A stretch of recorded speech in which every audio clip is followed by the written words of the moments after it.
एक एकांत कक्ष में ले जाया गया। कुछ समय पश्चात दमयंती अपनी सखियों के साथ वहां पहुंची।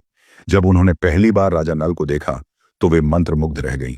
उनके दिव्य व्यक्तित्व, तेजस्वी मुखमंडल और शौर्य की आभा को देखकर वे अपने नेत्रों को हटा नहीं पाई।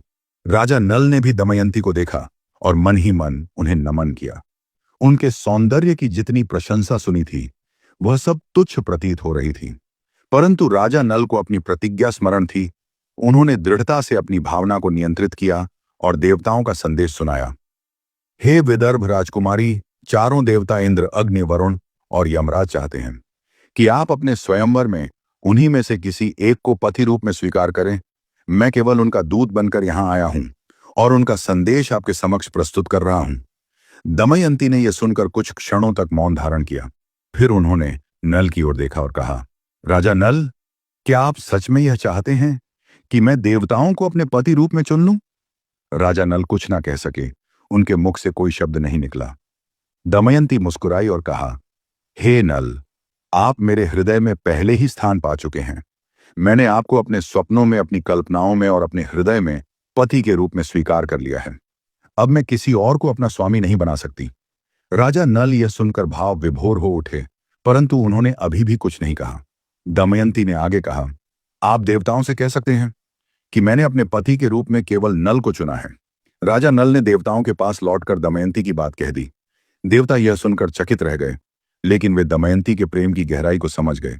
वे प्रसन्न हुए और बोले, राजा नल, तुम्हारा और दमयंती का प्रेम सच्चा और पवित्र है।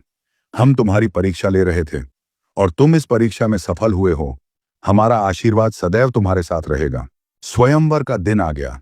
विदर्भ का राजमहल असंख्य राजाओं, राजकुमारों और वीर योद्धाओं से भर चुका था। स्वयंवर सभा में जैसे ही दमयंती आई, सभा में अपूर्व शांति छा गई।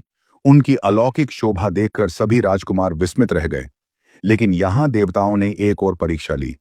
वे स्वयं राजा नल का रूप धारण करके सभा में उपस्थित हों गए, जिससे दमयंती को भ्रमित किया जा सके। जब दमयंती ने सभा में देखा तो वहां 5 नल जैसे दिखने वाले पुरुष खड़े थे। अब यह एक कठिन परीक्षा थी। दमयंती ने शांत चित्त होकर विचार किया। फिर उन्होंने अपने हृदय की गहराई से उन नल जैसे पुरुषों को देखा। उन्होंने ध्यान दिया कि 4 में से कोई भी पल के नहीं झपका रहा था। उनके शरीर से एक दिव्य आभा निकल रही थी और उनके चरणों की छाया नहीं पड़ रही थी। वे देवता थे। दमयंती मुस्कुराई और अपने प्रिय राजा नल के गले में वरमाला डाल दी। सभा में जय घोष गूंज उठा। देवताओं ने प्रसन्न होकर नल और दमयंती को आशीर्वाद दिया और स्वर्ग लोक को लौट गए। राजा नल और दमयंती का विवाह बड़े ही धूमधाम से संपन्न हुआ। निषद्ध राज्य में जब नव विवाहित दंपति का स्वागत हुआ तो चारों ओर हर्ष और उल्लास का वातावरण था। प्रजा ने अपने प्रिय राजा और उनकी रानी का भव्य अभिनंदन किया। नल और दमयंती के जीवन में प्रेम और सुख की धारा बह रही थी, परंतु नियति को शायद यह स्वीकार नहीं था। राजा नल के अधिगुणों, उनके धर्मपरायण स्वभाव और न्यायप्रियता से चारों दिशाओं में उनकी कीर्ति फैल रही थी। परंतु जहां धर्म होता है वहीं अधर्म उसे पराजित करने के लिए अवसर की प्रतीक्षा करता है। कलयुग जो अधर्म और छल का प्रतीक था, राजा नल की धर्मनिष्ठा से रुष्ट था। उसने राजा नल को पतन की ओर ले जाने का निश्चय किया। कलयुग ने निषद्ध राज्य में प्रवेश किया और उपयुक्त अवसर की प्रतीक्षा करने लगा।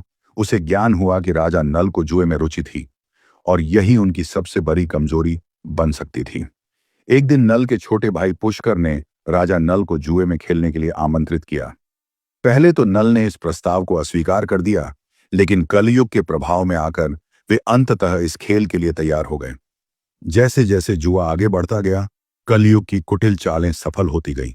नल बार बार हारते गए और धीरे धीरे उन्होंने अपना समस्त राजपाट, धन धान्य और यहां तक कि अपने आभूषण तक हार गए। अंततः एक दुर्भाग्यशाली क्षण आया जब उन्होंने अपना समस्त राज्य भी दांव पर लगा दिया और उसे भी हार गए। अब वे केवल अपनी पत्नी दमयंती के साथ ही बचे थे। राजा नल ने अपने राज्य का स्वामित्व खो दिया। पुष्कर ने उन्हें राज्य से निष्कासित कर दिया। दमयंती, जो अपने पति को छोड़ना नहीं चाहती थी, उनके साथ वन में जाने को तत्पर हो गई। नल और दमयंती ने अपने राजसी वस्त्र त्याग दिए और साधारण वनों में कष्ट सहते हुए रहने लगे। जब वे जंगल में भटक रहे थे तब एक दिन नल को एक विचित्र संयोग का सामना करना पड़ा। रात्रि में जब दमयंती विश्राम कर रही थी, तब नल ने देखा कि वे उसे कष्ट में नहीं देख सकते।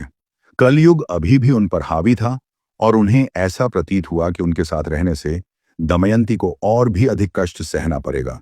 राजा नल ने भारी मन से यह निर्णय लिया कि वे दमयंती को अकेला छोड़ देंगे ताकि वह किसी तरह अपने पिता के राज्य लौट सके।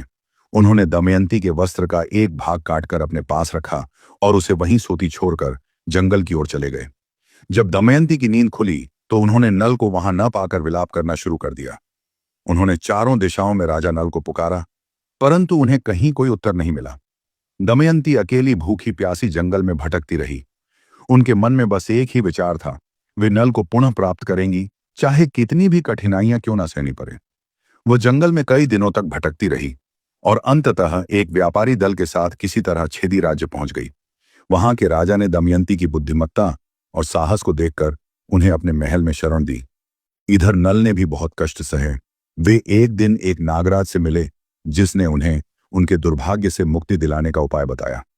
नागराज ने उन्हें अपने विष से काला कर दिया और कहा कि वे एक रथ चालक के रूप में किसी राजा के पास सेवा करें। वे अपना जीवन यापन कर सकेंगे और समय आने पर दमयंती को खोज सकेंगे। अब नल बाहुक नाम से पहचाने जाने लगे और अयोध्या के राजा रथ उपर्ण के पास एक सारथी बनकर कार्य करने लगे। इधर दमयंती ने अपने पिता के पास समाचार भिजवाया और राजा भीम ने घोषणा करवाई कि वे पुनः स्वयंवर करेंगी, ताकि यदि नल जीवित हो तो किसी न किसी रूप में वहां अवश्य आए। जब राजा रथ उपर्ण को यह समाचार मिला तो उन्होंने अपनी अद्वितीय रथ चालन कला के लिए बाहु नल को स्वयंवर में ले जाने का आदेश दिया। बाहुक ने अपनी दिव्य गति से रथ को इतनी तीव्रता से दौड़ाया कि वे एक ही दिन में विदर्भ पहुंच गए। दमयंती ने जैसे ही बाहुक को देखा, उनके हाव भाव और रथ संचालन शैली से पहचान लिया कि यही उनके प्रिय नल है। दमयंती ने एक युक्ति से नल को सत्य प्रकट करने के लिए प्रेरित किया और अंततः नल ने स्वयं को प्रकट कर दिया। दमयंती की प्रसन्नता का ठिकाना न रहा। उन्होंने नल को गले लगा लिया और दोनों ने अपने खों को भुलाकर पुनः एक दूसरे को प्राप्त किया। अब राजा नल का दुर्भाग्य समाप्त हो चुका था। नागराज के आशीर्वाद से उन्हें उनका दिव्य रूप पुनः प्राप्त हुआ। राजा नल ने अपने राज्य निषद को पुनः प्राप्त करने के लिए पुष्कर को पुनः जुए में चुनौती दी। इस बार नल ने अपनी चतुराई और अनुभव से जीत हासिल की। उन्होंने पुष्कर को क्षमा कर दिया और पुनः निषद्ध के राजा बने। अब निषद्ध राज्य में पुनः सुख, समृद्धि और शांति स्थापित हो गई। नल और दमयंती का प्रेम और अधिक गहरा हो गया और उन्होंने अपने जीवन के शेष दिन परस्पर प्रेम और समर्पण के साथ व्यतीत किए। राजा नल और रानी दमयंती की कथा केवल एक प्रेम कथा नहीं, बल्कि धैर्य, प्रेम, विश्वास और संघर्ष की अद्भुत गाथा है। यदि प्रेम सच्चा हो तो वह किसी भी बाधा को पार कर सकता है। कहानी अच्छी लगी तो वीडियो को लाइक करके चैनल को सब्सक्राइब करें। हर हर महादेव। नई और दिलचस्प कहानियां जो दिल को भा जाए। जय माता दी।